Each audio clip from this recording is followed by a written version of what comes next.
Crank has to be one of the most insane movies I've had the pleasure of watching. I saw it for the first time as a kid when me and my dad rented it from Blockbuster once. Yeah, remember that place? Maybe I was a little too young to be watching a movie like this, but hey, it turned out alright. I forgot about this movie for a while, but then I rewatched it around a year ago, and now it's become one of my personal favorite movies. Crank was released in 2006, and impressively enough was the first feature film by Mark Neveldine and Brian Taylor. It's actually kind of inspiring because a movie like this could probably never be made today. It's about a hitman who's injected with a poison that slows down his heart, and he has to do whatever it takes to keep his heart pumping long enough to find a cure. That includes getting into fights, hard drugs, car chases, and even lying pipe in public. But I'm getting ahead of myself. Our main character is Chevy Chelios, and the film starts with him watching a message left for him by Ricky Verona. In the video, Verona explains that Chevy was poisoned for refusing to take out a target that works for the Triad. Chev learns that he apparently doesn't have long to live, so he's a little upset after hearing this.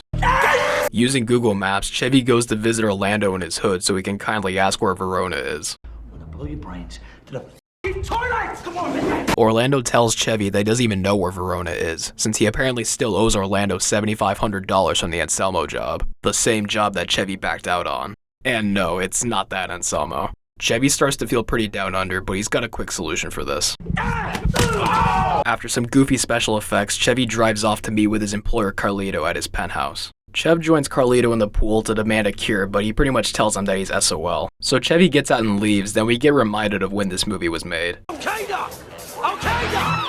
Crank really was a product of its time. Chev's greasy doctor calls to let him know that he needs to get epinephrine to boost his heart rate, and points out that only a fifth of a syringe will be enough. Keep that in mind. On the way to get some, Chev takes out Verona's brother and gives him a call to troll him about it. He heads into a hospital pharmacy to get epinephrine over the counter, but gets denied. Then Chester Bennington tells him that nasal sprays have epinephrine in them. Wait, Chester Bennington? While he's in the middle of huffing down nasal sprays, Chev realizes that cops are in the building searching for him. He's able to avoid them by channeling his inner Agent 47. What's next is this awesome yet hilarious sequence where Chevy forces this doctor at gunpoint to give him epinephrine as they're rushing a patient on a cart through the hospital. Chev finally gets him epinephrine, but he tells the doctor to shock him with the defibrillator while he's at it, which sends him straight into the elevator. So remember how he only needs a fifth of a syringe? Well, Chevy doesn't, and he ends up injecting himself with the whole thing. Oh boy.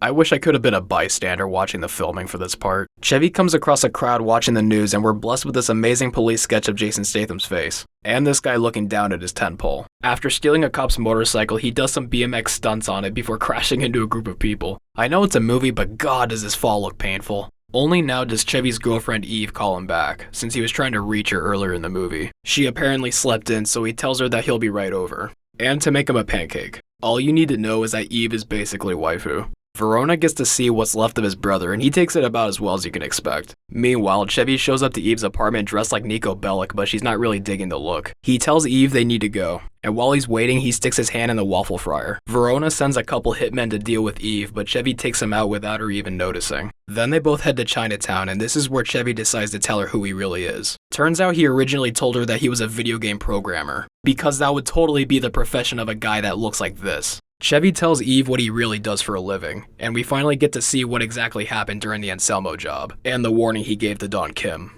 Eve doesn't believe any of this, of course. Well, this next part's gonna be fun for me to explain in a way that doesn't destroy my channel. I obviously can't show it, but basically what happens is, Chevy starts to feel high and dry again. So to fix that, he and Eve just start going at it.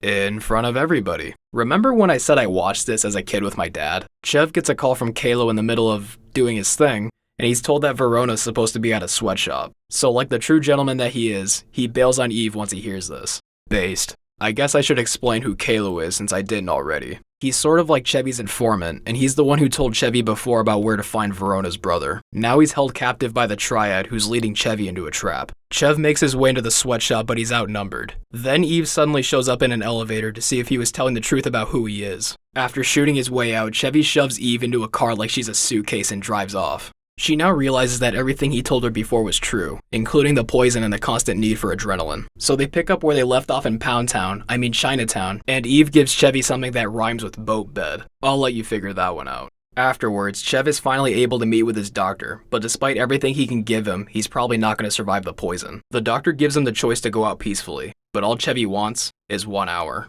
The first thing he does is call Verona so he can troll him over the phone again, and it works gloriously. Chev makes his way up to Carlito's penthouse through the elevator, but after he takes some pills from his doctor, he starts geeking out. He hears the voices of other characters coming from this Asian guy next to him. The effects quickly wear off and he reaches the top floor, where he's greeted by Starkiller and a random henchman. They take him to Carlito and Verona, who are about to put Chev out of his misery, but Don Kim and his gang come in with the last-minute save. A shootout ensues and there are losses on both sides, and some caught in the crossfire. Right as Chev is about to take out Carlito before he can escape, Verona comes up and injects him with another dose of the poison. Then only seconds later, he takes out Carlito as well. With even more of the poison in his system than before, Chevy is still able to get into a struggle with Verona in his helicopter. He pulls Verona out of the chopper and we get to see some lovely 2006 green screen as they freefall. He finishes off Verona in midair and then decides to call Eve one last time before it's over, to let her know that she was the best waifu. After falling for a while, Chevy bounces off a car like it's a trampoline for some reason, and then the movie ends.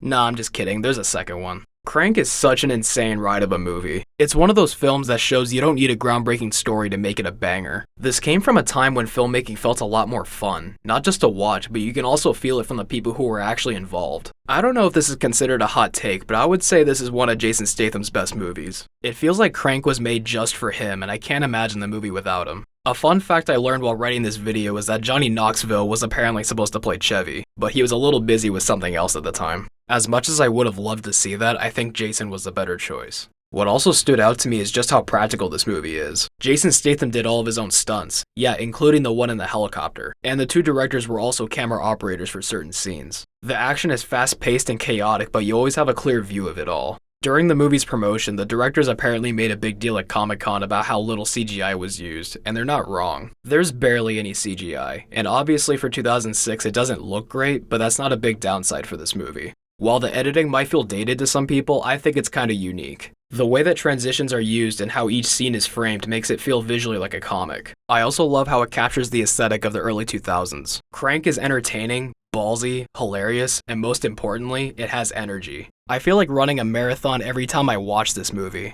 It feels different in every department from a lot of other films, especially today. But that's the thing. A movie like Crank could never be made today.